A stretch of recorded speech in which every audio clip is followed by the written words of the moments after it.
We're going to finish section 4.4 with an example of how we might do a transformation in ROS using a manipulation task. First, let's note that ROS nodes communicate through defined or custom message types. More specifically, publishers take that message and decompose it, then serialize it so that it's ready to transmit through the wire and send along that information on a topic. The subscribers in turn receive the serial data and then go ahead and reconstruct the components of the corresponding message. And this is good for communication, but not effective in terms of mathematical operations. So we want to be able to inspect these geometry messages, pose individual elements, but we cannot use them directly for linear algebra operations. So this is where a very useful package called transform utilities comes in, or xform utils. This is a library that has some convenient conversion functions.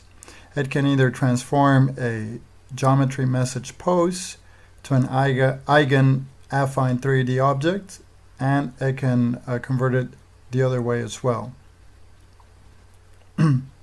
So consider the following method called transform pose to eigen affine 3D. It has a geometry messages pose as input, and it outputs the eigen affine 3D. Some structures are created, one for the affine 3D object and another one as a vector 3D eigenobject. From the geometry messages pose object, the position is extracted, that is XYZ, and saved into the 3D vector, eigenvector.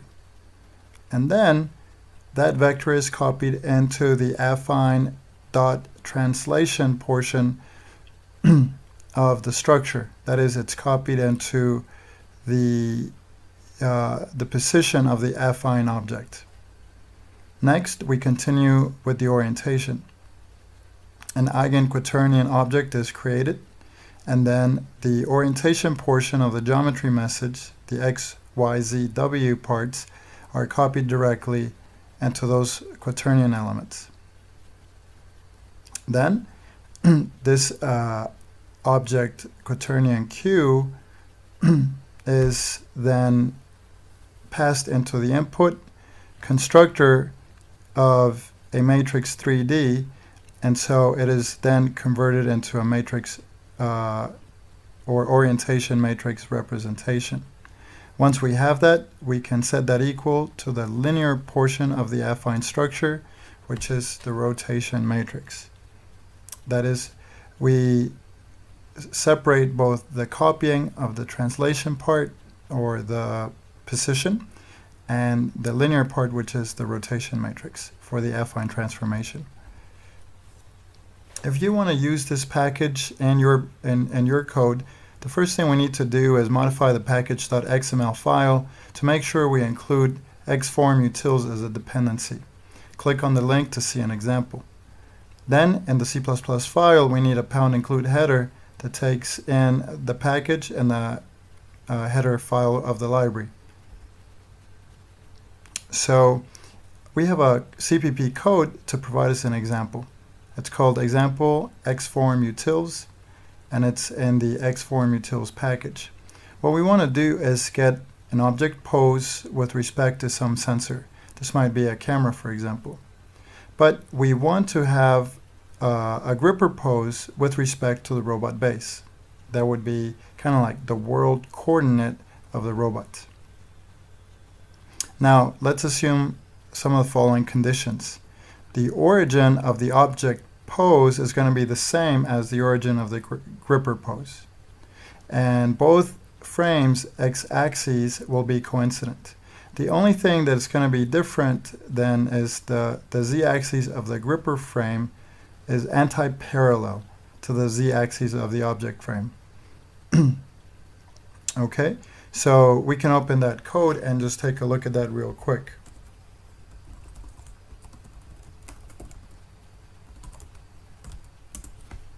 So this is where the code would live. And I'm just going to present it from the slides for time efficiency. It's important to note that this example represents a typical scenario where the pose of an object from a sensor needs to be converted to the robot space or world coordinates. As an overview of the code, we'll have our ROS headers, but then we'll create geometry, message pose, and pose stamped objects. We're going to hard code the position of that object, and then we're going to convert from geometry messages pose to affine 3D. We then modify the affine 3D to model the transformation that we want with the anti-parallel z-axis, and then we reconvert back to geometry messages pose, and even if we want, we can also convert to a stamped TF pose transform. So, assuming we already have the point, we can use this method that we introduced earlier that takes the geometry message pose and converts it into the eigen affine 3D object. And note that if we want to print out the information, we can do that nicely using these other methods of the affine object, translation, transpose to plot the origin, or object affine.linear to plot the rotation matrix. So once we do that, we want to compute the gripper pose in terms of the world coordinates. We got to compute that transformation.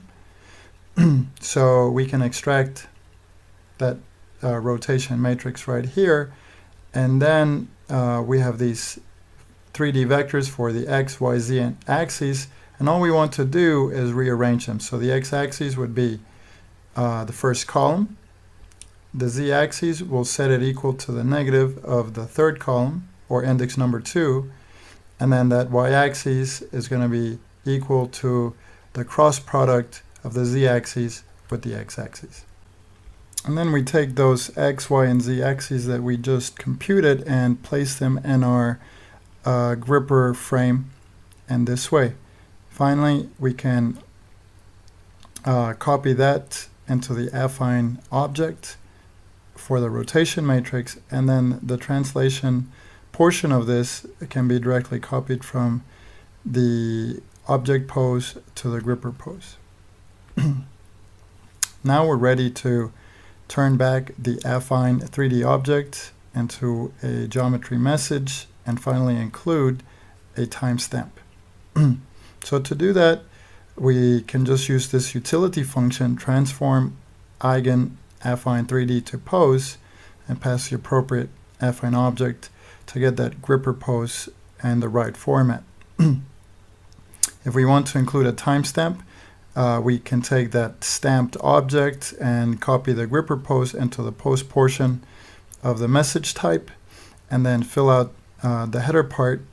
We can use the ROS time now method to include a timestamp, and then provide a string ID for the frame ID in which we want to base that frame. In this case, we have included torso, but that will depend on your robot. Finally, if you want to print that information, you can use this other utility function, print stamp pose, to display the output. One last thing that we might be interested in doing is create a TF object that is a stamped transform from a geometry message pose stamped. This is one last utility function that we can visit. So if you have that geometry message pose stamped right here, you can pass that into the convert pose stamped to stamp transform and provide the name of the frame where you would like to base your transformation.